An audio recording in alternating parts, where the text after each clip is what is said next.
Sean has asked us to give him a little bit of inspiration by showing him how we've done our sheds. So I've sent him this one of how I've done mine from start to finish.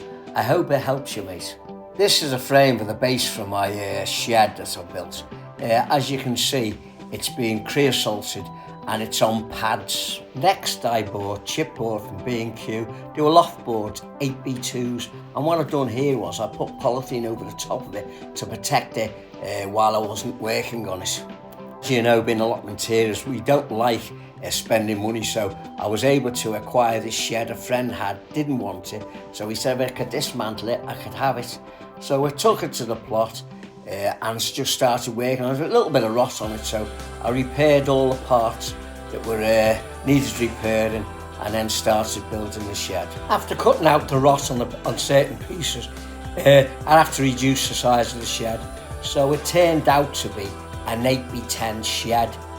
So I've got a see-through roof, a plastic roof on my little extension. That little extension, by the way, is built by the fence panels turned upside down. 6x4 fence panels just turned on its side so the water runs off like any normal shed. Here I have had my grandson helping me. He's painted all the outside for me and also he's painted the inside. Now I made a mistake with this. This was interior emulsion and not the thing to do in future, to be honest with you, because it did start peeling off after a couple of years.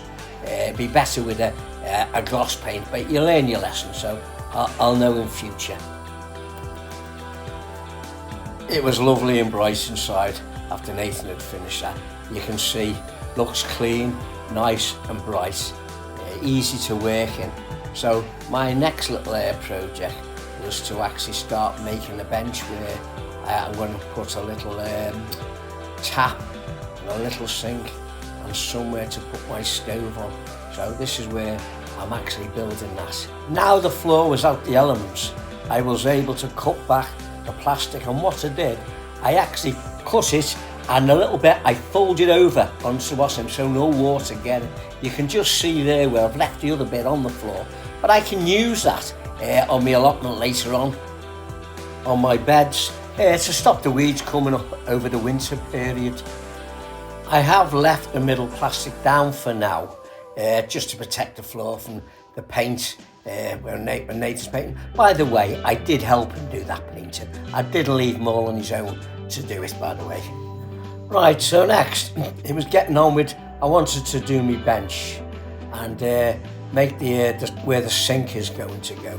So you can see it there. I've put that up. There's a hole ready for the sink to be sat in. To start with, I used a plastic, what do you call them, bowl, plastic bowls. But later on, I did get a tin one that actually fitted in there. But that's done for now anyway. My next job, after I'd made the bench, I thought rather than carry on and start putting things underneath and making things to go underneath, I thought to myself, I'll take the plastic up and I'll paint the floor. So that's what I did now. I give that a lovely coat. This is really good paint, this. It'll take the wear and tear. My next job was to get the water on. So what I did there is my little sink and my little tap. I used a hose, a nice clean piece of hose, from the tap to the back of the fence and a new speed fittings pipe to get into the shed. Being a plumber, that was very easy for me. Now the inside sorted out, as you can see, I decided I wanted a lean-to at the front with a bench so that I could work when it's raining. I can do my potting and different things. And can you see that basket hanging on that piece of pipe?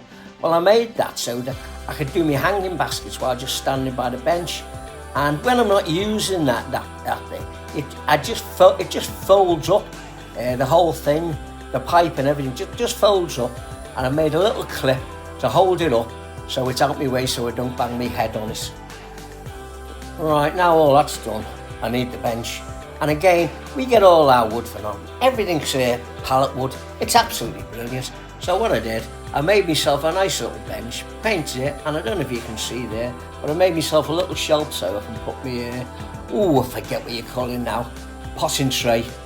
So pull it in and out and do me mixing, and that's just fine. Well, I've painted everything now, so it's all protected. Looking from the inside out now, most of it's done. I've got a little bit more to do. I've put shelves under the bench, but these are, over the years you can see the difference. I've grown things under it. I can work from the bench when I want to do anything. Yeah, I just love it. I've also got another bench here in front of it, so we can have cups of tea in the summer. In the winter, we obviously have it in the shed. But yeah, I love my clematis going up the posts. It was beautiful. Unfortunately, oh, and there's another thing. I put my tools, I chain them.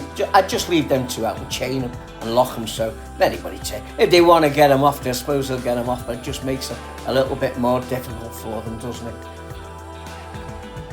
What I was going to say before, unfortunately, the clematis has died now. Oh, I was so disappointed. I don't know what killed it, but it's died, so I'm going to have to try something else.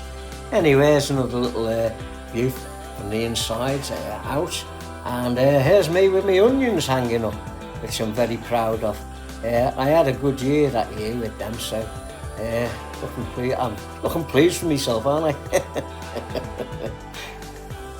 Well, I hope you enjoyed this little video.